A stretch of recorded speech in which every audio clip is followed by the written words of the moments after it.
4 معاہدے، ذاتی آزادی کے لیے عملی رہنمائی۔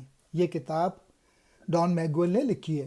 انگلش میں اس کتاب کو کہتے ہیں دا 4 ایگریمنٹس، اور یہ نیو یارک ٹائم کی بیسٹ سیلر کتاب ہے۔ یہ ایک عمدہ کتاب ہے اور سادہ زبان میں لکھی گئی ہے، لیکن پیچیدہ موضوعات سے نپٹنے میں یہ آپ کی زندگی میں بڑے پیمانے پر تبدیلیاں لانے میں مدد فراہم کر سکتی ہے۔ 4 معاہدے میکسیکو کے قدیم دیسی عوام کی طویل روایات پہ مبنی کتاب ہے۔ آپ کو یہ کتاب بتاتی ہے کہ بچپن میں ہمیں کس طرح سے تکلیف دی گئی ہے اور ہم ان کو توڑنے اور ان عقائد کو جگہ لینے کے لیے کیا کر سکتے ہیں۔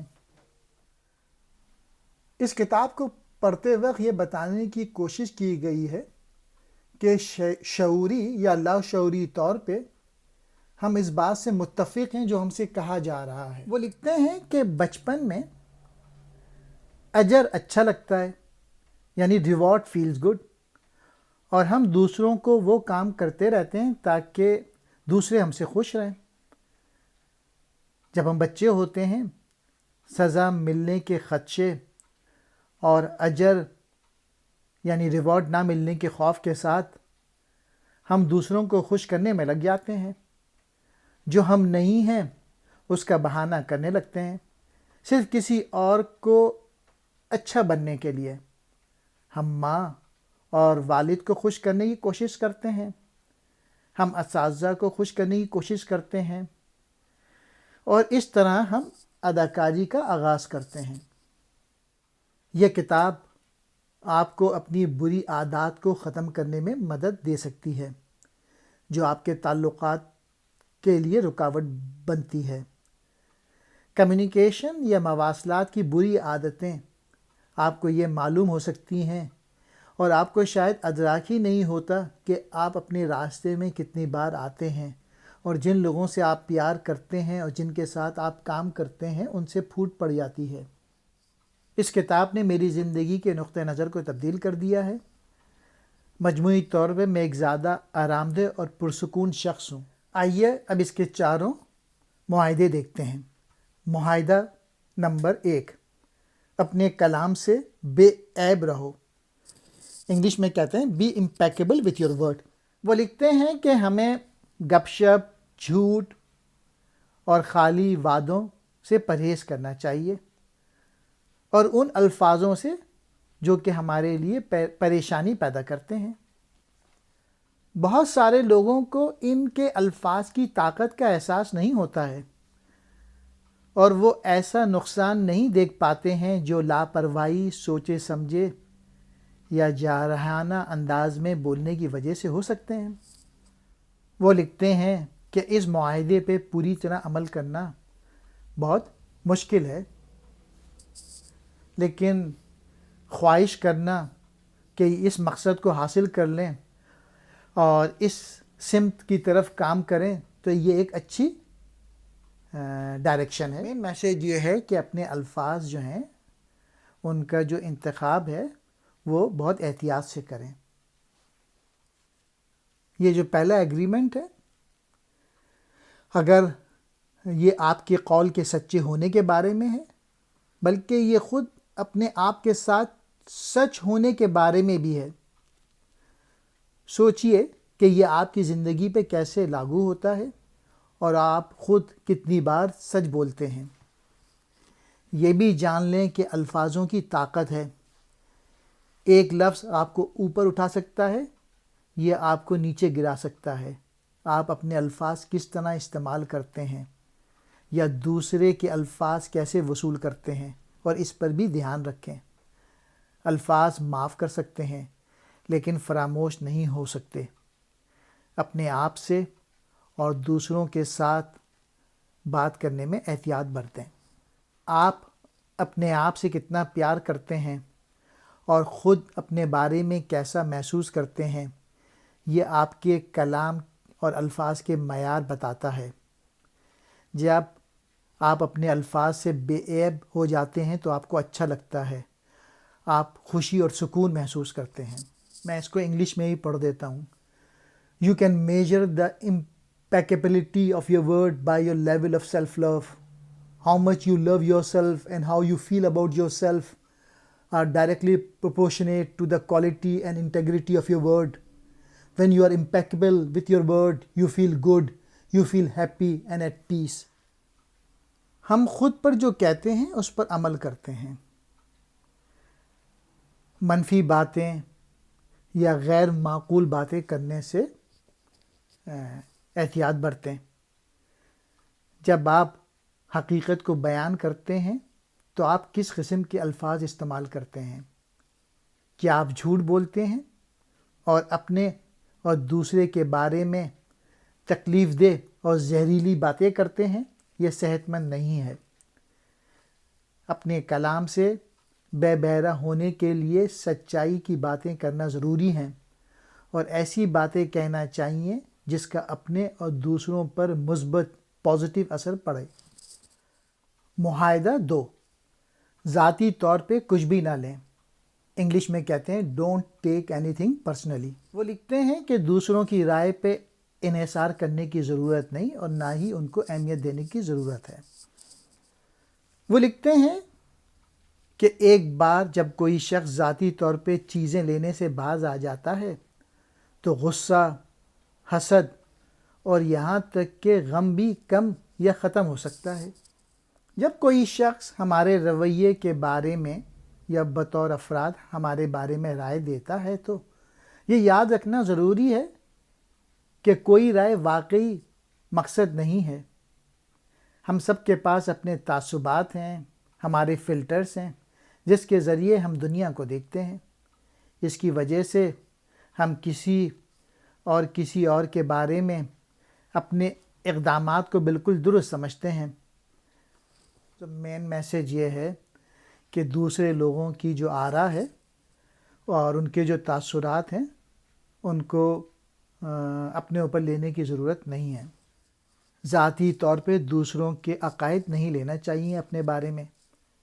پہلا معاہدہ یہ بتاتا ہے ہم دوسروں کے ساتھ سخت سلوک کرنے سے گریز کریں. دوسرا معاہدہ ہمیں دوسروں کے ممکنہ نقصان دہ سلوک سے نپٹنے کا ایک طریقہ فراہم کرتا ہے.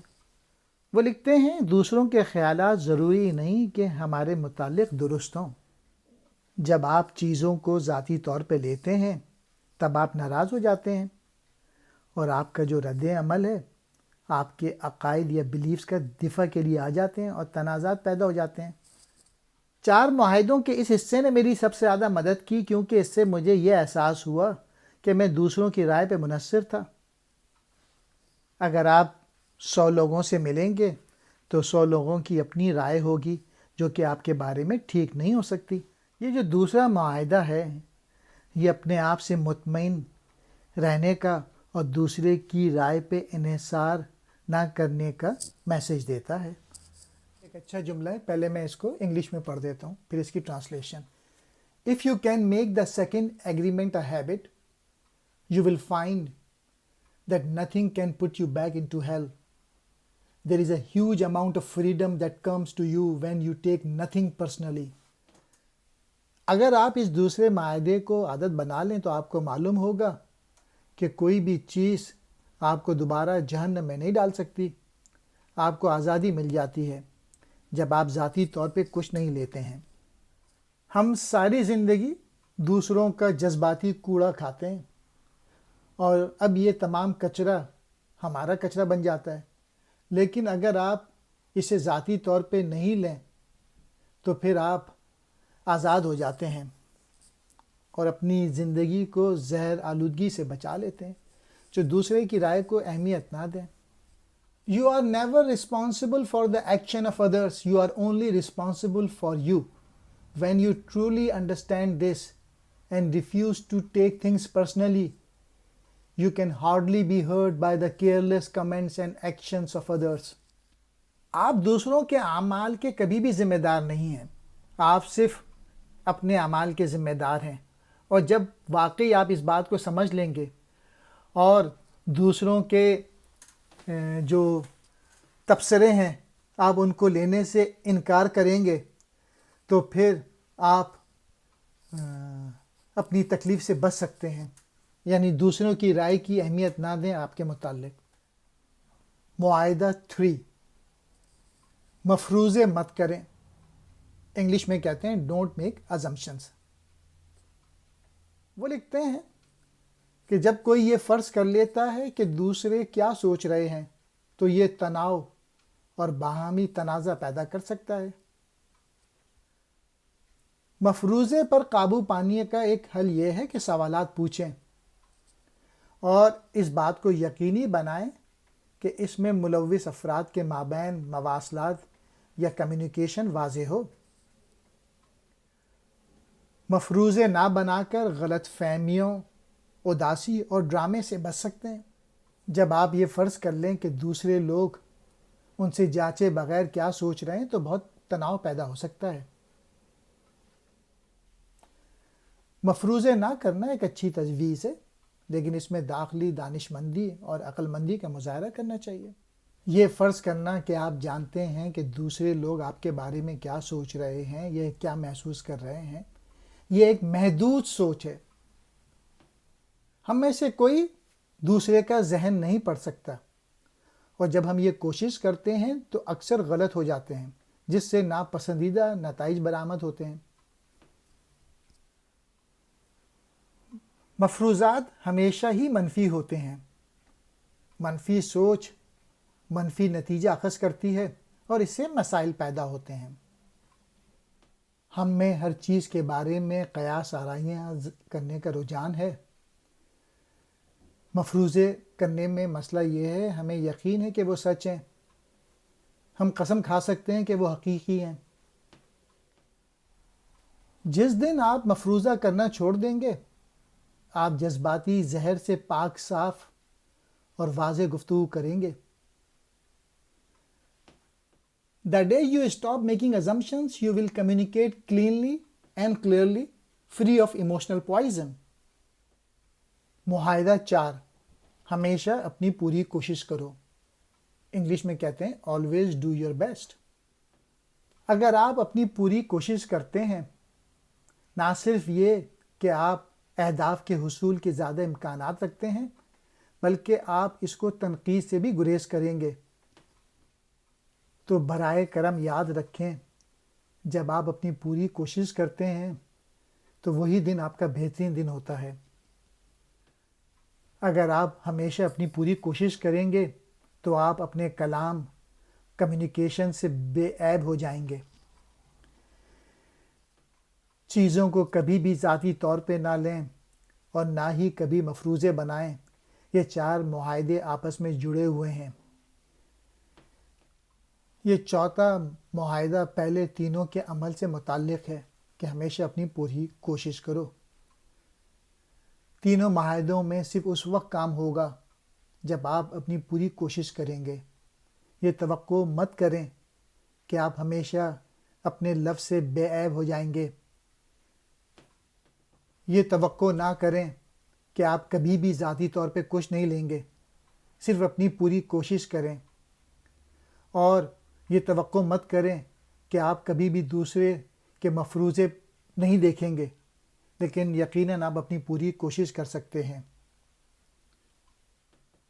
جب آپ پوری کوشش کریں گے تو خود کو قبول کرنا سیکھ جائیں گے۔ اپنے عقائد کو تبدیل کرنے کا ایک طریقہ یہ ہے کہ آپ ان تمام معاہدوں اور عقائد پہ اپنی توجہ مرکوز کریں اور اپنے ساتھ معاہدوں کو تبدیل کریں۔ One way to change your belief is to focus your attention on all these agreements and belief and change the agreement with yourself. اگر آپ ان معاہدوں کے ساتھ اپنی زندگی بسر کرنا شروع کر دیں گے تو آپ کی زندگی میں حیرت انگیز تبدیلی آ جائے گی۔ دیکھتے ہیں کہ آپ خوف پہ مبنی معاہدوں کو تبدیل کر کے اپنے ذہن کو دوبارہ پروگرام کرنے کے بعد اپنی زندگی میں تبدیلی لا سکتے ہیں۔ You achieve the mastery of transformation by changing the fear-based agreements that make you suffer and reprogramming your own mind in your own way.